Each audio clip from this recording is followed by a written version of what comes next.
পার্লারের মেয়েটি দোকান পরিষ্কার করার সময় হঠাৎ দেখে টিভি থেকে ভূত বেরিয়ে আসে।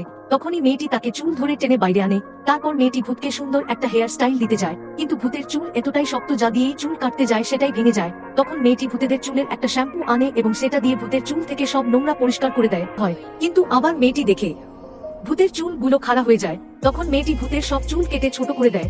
তখন ভূত খুশি হয়ে মেয়েটিকে অনেক টাকা দিয়ে আবার টিভির ভিতর চলে যায়। বন্ধুরা, পার্ট 2 দেখতে কমেন্টে পার্ট 2 লিখে যান।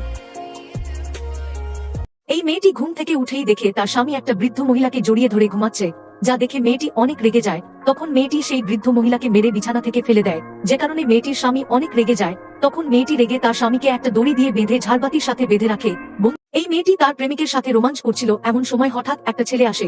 তখন মেয়েটি ছেলেটির হাতে অনেক সোনা দেখে প্রেমিককে ছেড়ে ছেলেটির কাছে চলে যায়। তখন মেয়েটির প্রেমিক তাকে আটকানোর চেষ্টা করলে তাকে মেরে ছেলেটির কাছে চলে যায়। তারপর মেয়েটির প্রেমিক ও যায় সোনা খুঁজতে। তখন ছেলেটি মাটি খুঁড়তে খুঁড়তে একটা মেয়েকে বন্দী অবস্থায় দেখে এবং মেয়েটিকে মুক্ত করে দেয়। তখন মেয়েটি খুশি হয়ে একটা সোনার দলা দেয়। বন্ধুরা, তোমরা যদি তোমার জীবন সঙ্গীকে ভালোবেসে থাকো তাহলে ভিডিওতে একটা লাইক সাবস্ক্রাইব করে দাও। তখন ছেলেটি সোনার দলাটা নিয়ে তার প্রেমিকার কাছে যায়। তখন যে দেখে ওই ছেলেটির কাছে আরো অনেক সোনা রয়েছে, তাই তাকে দেখে তারা হাসি ঠাট্টা করে। তখন ছেলেটি আবার যায় সোনা খুঁজতে। তারপর ছেলেটি মাটি খুঁড়তে খুঁড়তে অনেক সোনা পায়, যা দেখে মেয়েটি আবার তার প্রেমিকের কাছে ফিরে আসে। কিন্তু তখন ছেলেটি তাকে তাড়িয়ে দিয়ে এই মেয়েটিকে কাছে টেনে নেয়।